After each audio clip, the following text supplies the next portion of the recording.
Sahabat Lentera Sabda yang terkasih, kita jumpa lagi hari ini Selasa 25 Maret 2025. Hari ini merupakan hari raya kabar sukacita. Renungan kita ambil dari Injil Lukas bab 1 ayat 26 sampai dengan ayat 38.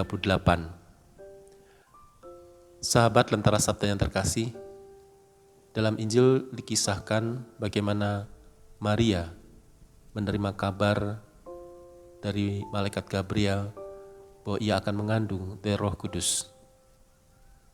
Sahabat Lentera Sabda yang terkasih, tentu kabar ini bisa membawa kebahagiaan, kebanggaan, atau sebaliknya membawa kecemasan dan juga kegalauan bagi Maria.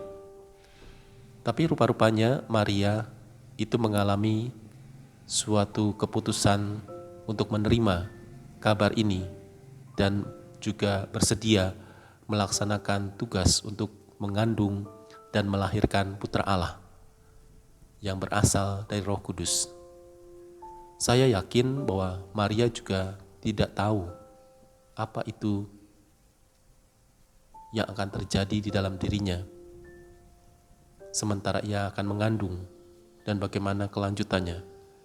Tetapi yang patut dikagumi dari Maria adalah sikap yang tenang, sikap percaya, dan juga sikap pasrah, sehingga ia menjalani, mengalir begitu saja menurut iman kepercayaannya sebagai abdi Allah.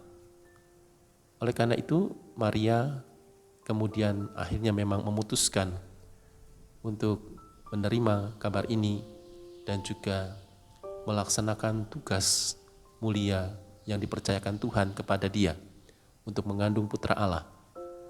Oleh karena itu dalam proses selanjutnya Maria juga dipenuhi dengan Roh Kudus sehingga ia sungguh bergembira dan juga mampu untuk melaksanakan tugas mulia ini dengan baik. Sebagai manusia biasa tentu Maria juga menghadapi kehidupan duniawi. Namun Maria tidak putus asa, tetapi Maria justru merasa dikuatkan dengan tugas suci ini, tugas mulia ini, sehingga dia sungguh bersyukur kepada Tuhan. Bahkan dia juga peduli terhadap orang-orang di sekitarnya, seperti salah satunya adalah Elizabeth yang di masa usia senjanya juga sedang mengandung. Dari situ kita bisa mengambil suatu hikmat, suatu anugerah yang diberikan Tuhan kepada Maria dan juga tentunya kita yakini diberikan kepada kita asal kita mengikuti pola Maria, yaitu menerima kehendak Tuhan di dalam kehidupan kita dengan segala konsekuensi yang harus kita jalani. Maria tidak berpaling, demikian juga kita tidak berpaling ketika menghadapi hambatan-hambatan untuk melaksanakan kehendak Tuhan di dalam hidup kita. Kehendak Tuhan tentu banyak sekali, kadang-kadang tercampur dengan kehendak kita. Oleh karena itu perlunya yang namanya pemurnian. Maka di masa Prapaskah ini kita diajak untuk memurnikan, melihat kembali rencana dan kehendak Allah di dalam kehidupan kita. Kalau kita mampu memurnikan pikiran, hati, dan budi kita, niscaya kita percaya ada kehendak Allah yang harus kita jalani secara tuntas. Kendati kita seringkali mengalami jatuh bangun dalam melaksanakan tugas itu.